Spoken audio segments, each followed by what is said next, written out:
今次接受採訪嘅主角竟然係一位曾經吸煙嘅人士，冇錯，佢憑住意志成功逃離咗煙草嘅陷阱。就等我哋聽下佢對煙草嘅睇法啦。事不宜遲，去片。覺得對身體唔好咯。係。咁你係用咩方法戒煙？我用初我想食少啲咯。你係自己戒嘅？自己戒㗎，冇用其他嘅，係啊，用自己，即係自己係其實係好想戒呢個理念咯。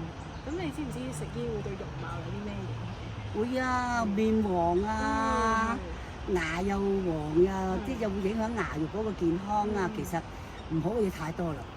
都講唔得咁多，總之就唔好啦。咁你以前有食過煙，我哋考呢一條問題，你知唔知煙上面咪有啲警示嘅包？係啊。咁你知唔知佢佔幾多成咧？佢係大概我諗佔1/3啦。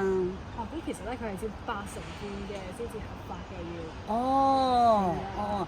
因為其實當我想食煙嘅時候咧，佢嗰個公仔對於我哋嚟講咧，我哋係唔係好在乎佢有幾大嘅，因為係想食啊嘛，所以覺得係有個公仔，但係我哋都會主動去覺得唔望佢嘅，因為佢嗰啲警告字眼好醜怪啊嘛，又得個骷髏骨，跟住又個女人就變得好醜樣咁，所以其實我哋食煙當時係食煙嘅人咧，我哋係盡量都唔望個煙盒嘅，個心態係咁樣。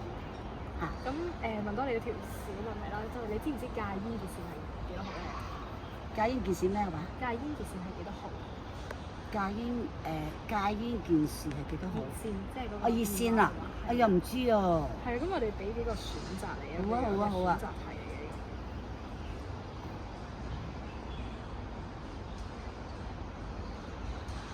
130，130。啱啊，係130。係咯。係啊。咁你覺得有啲咩方法可以幫助或者鼓勵人戒煙咧？切多啲禁煙區。咁我覺得呢一樣嘢，因為當佢哋嘅範圍一少咧，咁其實係一種習慣嚟㗎嘛。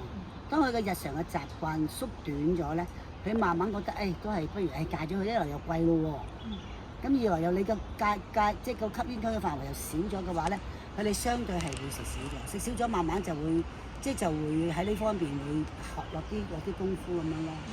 其實煙大概係幾多錢？因為冇食過多。我以前咧最後嘅時候咧，大概都係要去到40-50蚊一包嘅。咁而家以我所知係過100蚊㗎啦。哇！而家過100蚊係啊，過100蚊㗎啦。咁你覺得佢賣貴啲會唔會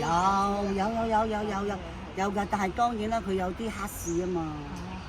最主要就係打擊黑市，咁啊香港又賣貴啲，咁禁煙區度又多啲，咁相對其實都係幫市民。好，咁多謝你今日。唔客氣。